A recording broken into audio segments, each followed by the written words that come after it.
I've spent so much time of the last month reading this one, Emma by Jane Austen, the second book of Jane Austen that I was able to read. Yeah, of course I'm able to read. But anyhow, do I enjoy it? No, not really. I think the plot is very old-fashioned, but some quotes are interesting, and I'm going to talk through it now. When it comes to the question of dependence or independence, at any rate, it must be better to have only one to please than two. A lucky guess is never merely luck. There is always some talent in it. So if you invest in a cryptocurrency, like they go up and down, and this is not a game of luck.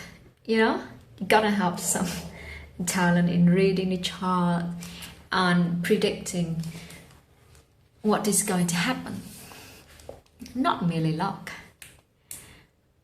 Better to choose than to be chosen, to excite gratitude and to feel it. You are so much used to live alone that you do not know the value of a companion.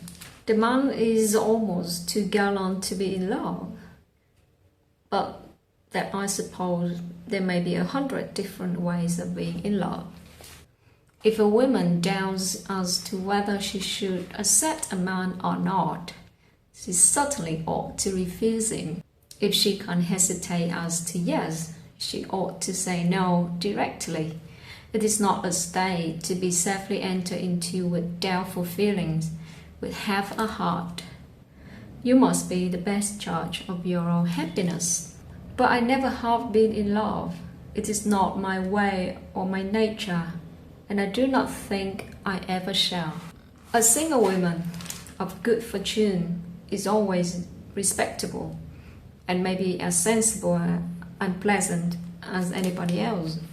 For a very narrow income has a tendency to contract the mind and sour the temper.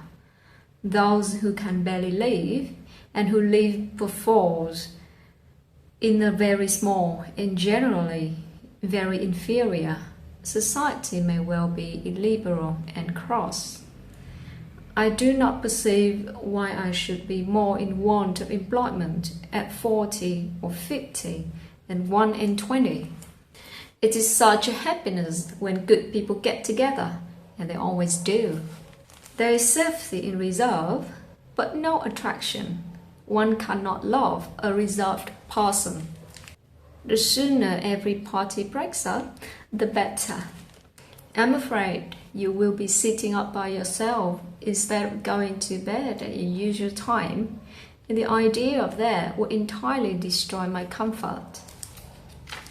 I'm living with my family, and of course I can't enter the house if I come home late, but they always worry, and and that worries me, for when I come home late, my father especially, would stay up late to wait for me.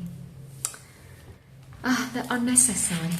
Wickedness is always wickedness, but folly is not always folly. It depends upon the character of those who handle it. I have no pleasure in seeing my friends unless I can believe myself fit to be seen. Surprises are foolish things. The pleasure is not enhanced, and the inconvenience is often considerable. How often is happiness destroyed by preparation? Warmth and tenderness of heart with an affectionate, open manner would be all the clearness of head in the world. Business may bring money, but friendship hardly ever does. What the distance to people of large fortune? Yeah, right. You spend money to travel a long distance. It can't be only weak, irresolute characters who will suffer an unfortunate acquaintance to be an inconvenience, an oppression forever. Strong enough, you get out of an abusive relationship, for example. I must tell you what you would not ask, though I may wish it unsaid the next moment. If I loved you less, I might be able to talk about it more. That's it. Today is the third day of the year of Tiger. And, well, I wish you good health. What else? A lot of fortune, luck coming. Yeah. Take care and see you next time.